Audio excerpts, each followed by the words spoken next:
Hello, we're going to be talking about triads again today. We're going to look at major and minor triads on the B, G, and D strings. So again, just a quick refresher, triads are going to be the three chord tones that are in your major chord or in your minor chord.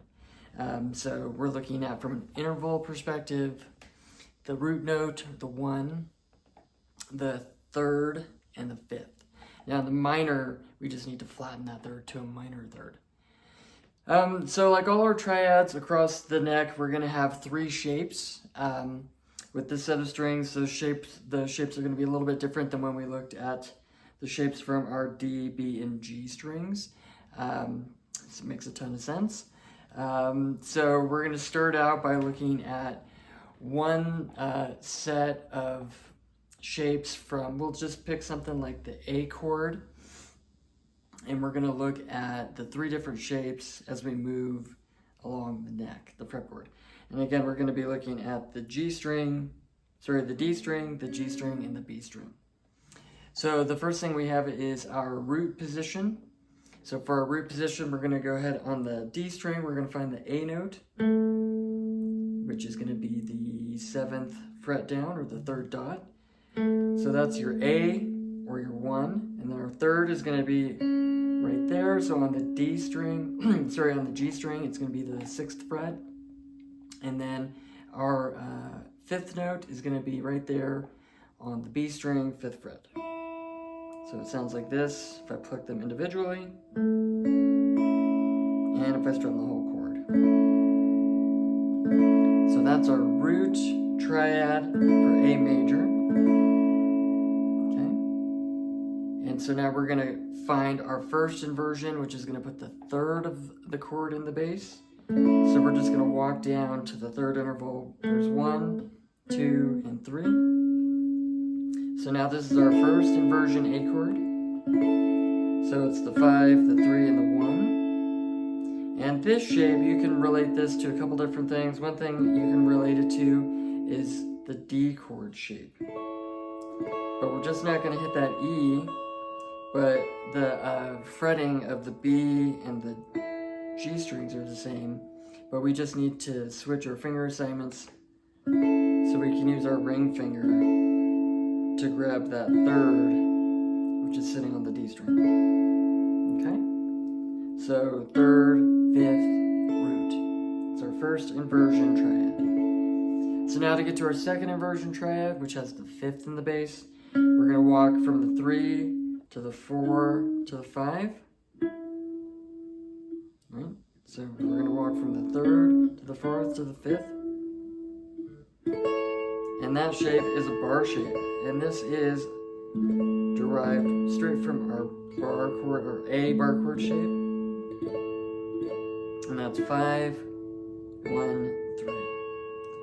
So let's look at all those again. We have this shape here, which is starting on the D on the 7th fret. And then we come down from the root inversion, from the root triad to the first inversion by coming down from the 1, 2 to the 3. And that's what that shape looks like. And then we come down from the 3rd to the 4th to the 5th. And that's what that shape looks like. It's just a bar. That's 5, 1, 3. So all together, root, first inversion, second inversion.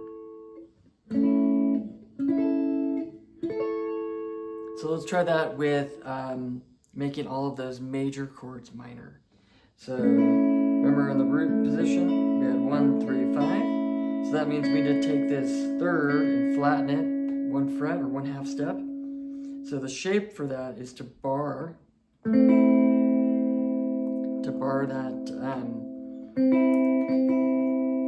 the G string and the B string on the 5th fret. So we go from major to minor by barring that 5th fret on the G and the B string. Okay, and then we come down to our 3rd, which is our first inversion, and we need to flatten that 3rd. So we're going to change our finger assignments to flatten that third. And that's going to look like a D7 chord, right? If you know D7, like this. Okay. In this case, the shape on these three strings results in an A minor. And then we come down to our, let's see, third, fourth, fifth. Remember? And then we're going to minor the third, so it's fifth, root, and third. We just need to minor that third. And that's our A minor shape. So same thing that we had up here. You may be used to fretting it that way. That is that A minor triad, exactly. So that's a second inversion. Okay, so all of those minor chords starting at the root position, A minor, and A minor.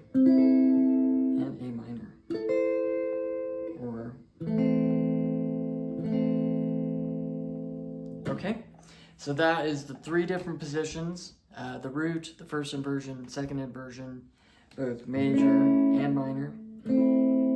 So now let's talk about how to find these chords in these shapes to create a different chord other than A.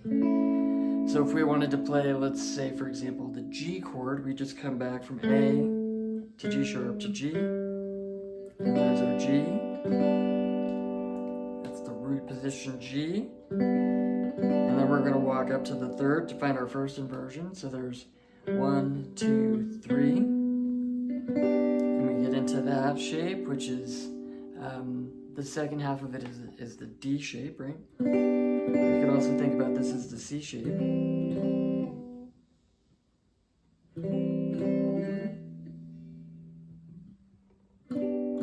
So that's pretty hard. But it's a chord fragment there.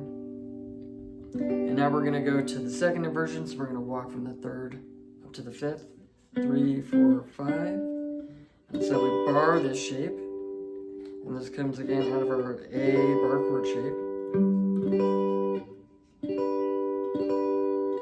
And you can see I'm on the octave, I'm on the 12th fret, so that means that these three open strings are a G triad. And you can see they are absolutely part of this big open G chord. Right there. Okay? So that's how we find these shapes in G. We just need to, we start with the root position, we find that note on the D string, and then we can walk up the third, find the first inversion, and walk up to the fifth, and find that second inversion. Okay? Same trick. So now let's put these chords, or these triads, into a chord progression. So we're going to look at something in the key of D, and we're just going to play our D, A, G, back to D, which is a 1, 5, 4, 1 chord progression.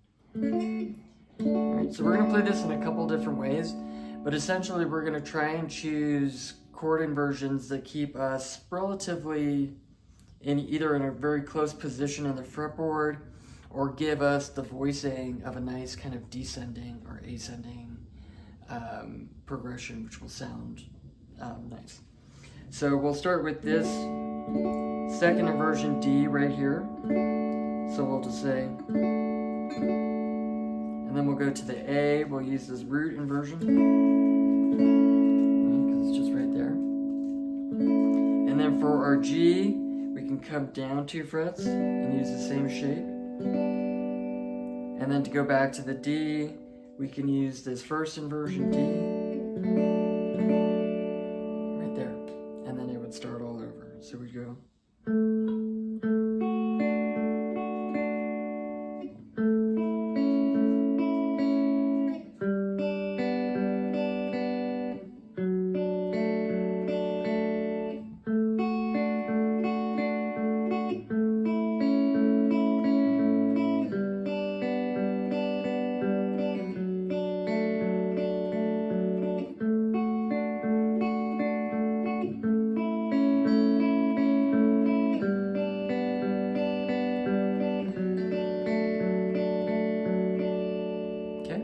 Now that's not our only choice. We could have started with the root position D,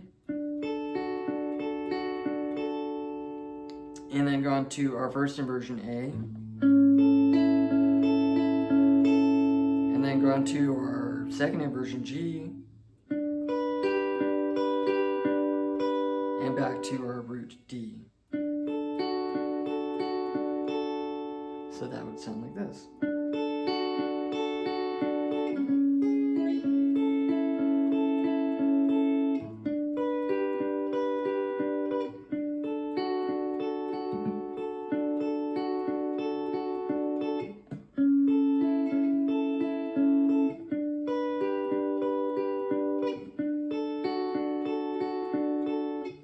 Okay.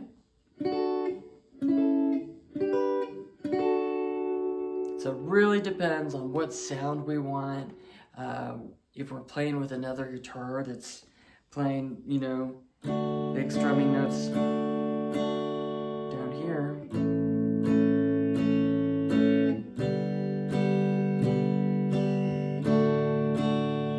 Well, this might fall flat in the mix. It might be too low of a register. Although it sounds good by itself. So what you might want in that case is to use these higher notes. And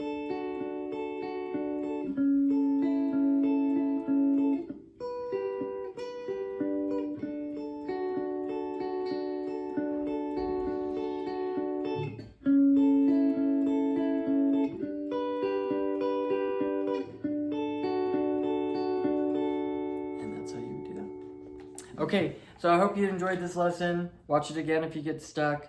Triads are all over your neck, and they're the easiest way to find and memorize notes on your fretboard.